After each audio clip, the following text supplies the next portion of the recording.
শিক্ষা সংক্রান্ত গুরুত্বপূর্ণ আপডেটগুলো পেতে হলে অবশ্যই শুভেন্দু ই একাডেমি চ্যানেলটি সাবস্ক্রাইব করুন। পাশে থাকা বেল আইকনটিতে ক্লিক করে ভিডিওটি বেশি বেশি করে শেয়ার করুন। নমস্কার, আমি শুভেন্দু। আমার ছোট্ট চ্যানেলে আপনাকে স্বাগত। অত্যন্ত গুরুত্বপূর্ণ একটি আপডেট। বৃদ্ধি পেল মহার্ঘ ভাতা। স্কুলের শিক্ষক শিক্ষাকর্মীদের জন্য বিশেষ ঘোষণা শিক্ষা দপ্তরের। কি বলা হয়েছে একটু দেখে নেওয়া যাক। 2024-এ ডিএ ঘোষণা হয়েছিল। প্রাপ্য সেই ভাতা পেতে গড়িয়ে গেল 1 বছর 7 মাস। অবশেষে 10% মহার্ঘ ভাতা পেতে চলেছে রাজ্যের শিক্ষক ও শিক্ষাকর্মীরা।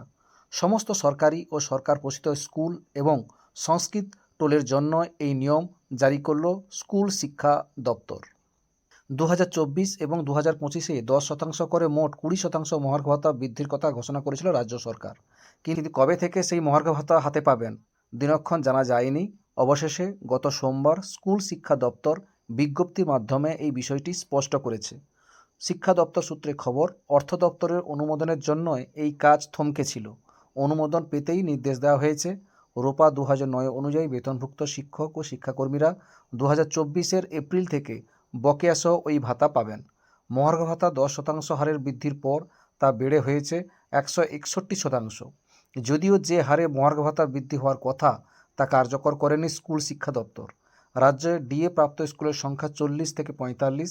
এই সমস্ত স্কুলগুলো শুধুমাত্র রাজ্য সরকারের কাছ থেকে মহার্ঘ ভাতা পান আর মূল বেতন স্কুলের পরিচালনা সমিতি দিয়ে থাকে। এক্ষেত্রে এই সমস্ত স্কুলের প্রাপ্য কবে মেটানো হবে তা নিয়ে উঠছে প্রশ্ন।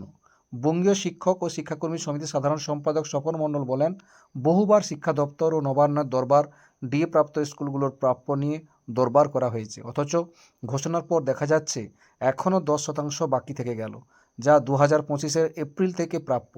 এতেই অনুমান করা যায় ডিএ গেটিং স্কুলের শিক্ষকদের প্রতি সরকারের দৃষ্টিভঙ্গি কেমন। এই ছিল একটা আপডেট আপনাদের সঙ্গে শেয়ার করলাম।